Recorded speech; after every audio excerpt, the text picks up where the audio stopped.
Magandang araw mga bata! Bago tayo magsimula sa aralin natin ngayon, maaari bang tayong lahat ay tumayo at manalangin? Tayo ay yumuko at manalangin. Panginoon, maraming salamat po sa araw na ito na inyong ibinigay. Sana po tulungan niyo po kaming mabait at maging responsable. Ito lamang po ang aking hiling sa matamis na pangalan ni Jesus. Amen. Bago kayo mo po, maaari bang pakipulot muna ang mga basura sa ilalim ng inyong mga upuan? Magaling mga bata! Ngayon, mayroon bang lumiban sa ating klase ngayon? Bago tayo dumapo sa ating talakayan sa araw na ito, atin munang alamin ang ating mga alituntunin sa loob ng silid-aralan. Ang una ay letter F. Focus sa pag-aaral at gawain. Sunod ay letter I. Ipakita ang respeto sa kapwa at guro. Sunod ay letter L. Laging handa sa mga gawain at responsibilidad. Letter I. Ingatan ang mga gamit at ari-arian ng paaralan. Sunod, letter P. Panatilihin ang katahimikan at kaayusan sa klase. Letter I ulit. Isapuso ang pag-aaral at pag-unlad ng sarili. Letter N. Nakikinig at sumusunod sa mga tagubilin. At ang panghuli ay letter O. Oportunidad na matuto at umunlad. Bago natin simulan ang ating aralin, magbalik-aral muna tayo. Mga bata, anong tinalakay natin noong nakaraang araw? Sino ang nakakaalala? Tama! Tungkol ito sa pangalan. Anong nga ulit ang pangalan? Ang pangalan ay tumutukoy sa ngalan ng tao, bagay, hayop, lugar, pagkain at pangyayari. Ngayon ay meron tayong isang awitin na may pamagat na kung ikaw ay masaya. Ngayon inanyayahan ko ang bawat isa na tumayo para tayong lahat ay umawit at sumayaw. Handa na ba kayo mga bata? Ikaw ay masaya, tumawa ka, ha ha ha. Kung ikaw ay masaya, tumawa ka, ha ha ha. Kung ikaw ay masaya, buhay mo ay sisigla. Kung ikaw ay masaya, tumawa ka, ha ha ha. Kung ikaw ay masaya, pumalakpak. Kung ikaw ay masaya, pumalakpak. Kung ikaw ay masaya, buhay mo ay sisigla. Kung ikaw ay masaya, pumalakpak. Kung ikaw ay masaya, pumadyak ka. Kung ikaw ay masaya, pumadyak ka. Kung ikaw ay masaya, buhay mo ay sisigla. Kung ikaw ay masaya, pumadyak ka. Magaling mga bata! Nagustuhan niyo ba ang ating inawit at sinayaw?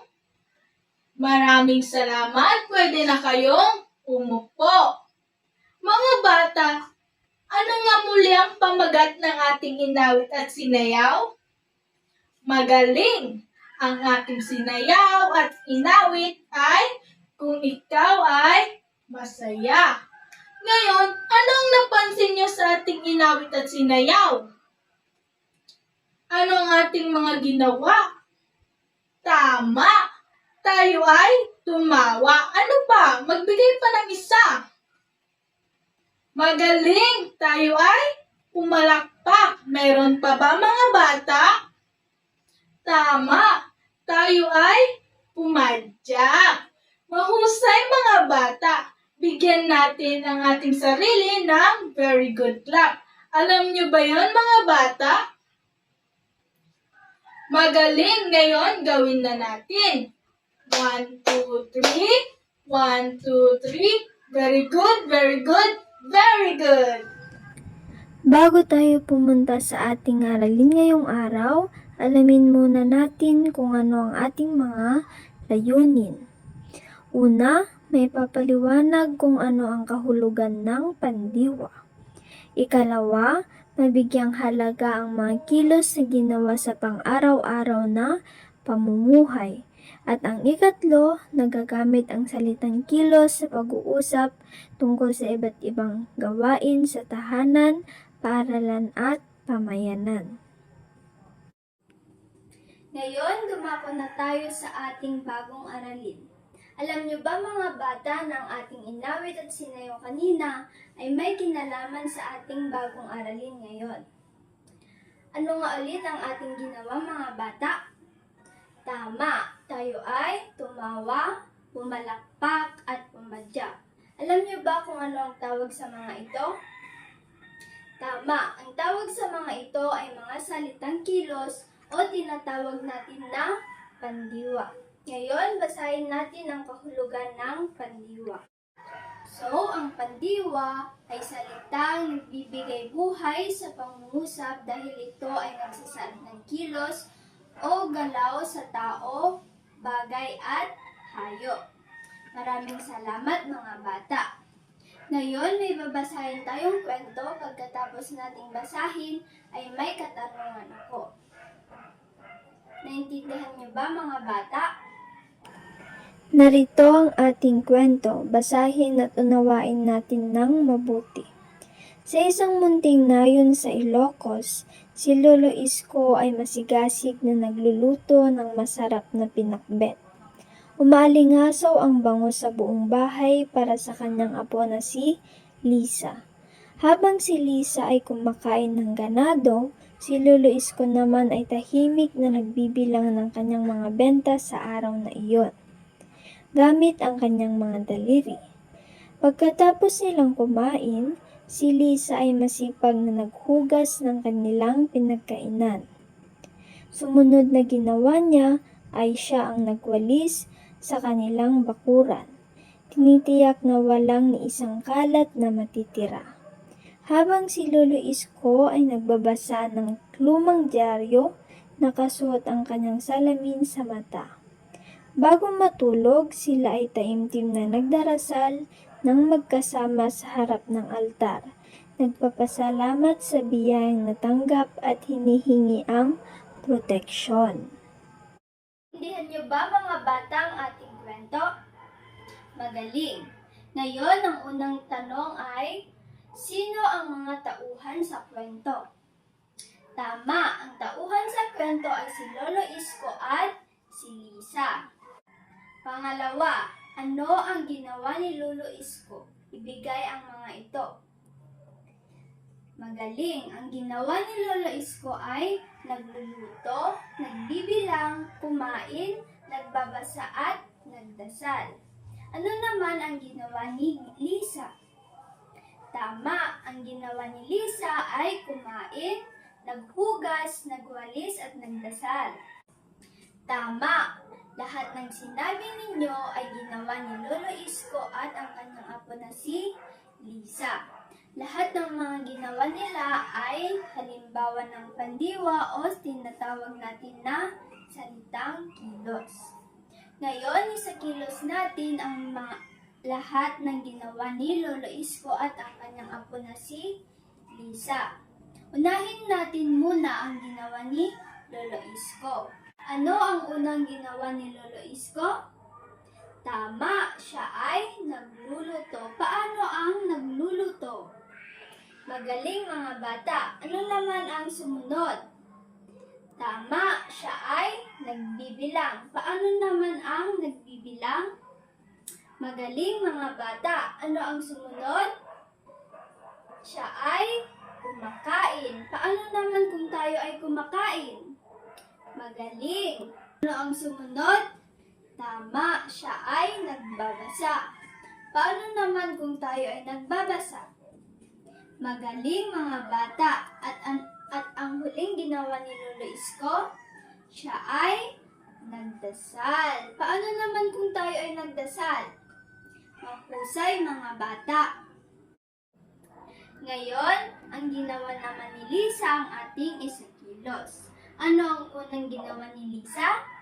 Tama, siya ay kumakain. Paano naman kung tayo ay kumakain? Magaling. Ang sumunod ay naghugas. Paano naman kung tayo ang naghugas? Magaling mga bata. Ang sumunod ay nagwalis. Paano naman kung tayo ang nagwalis?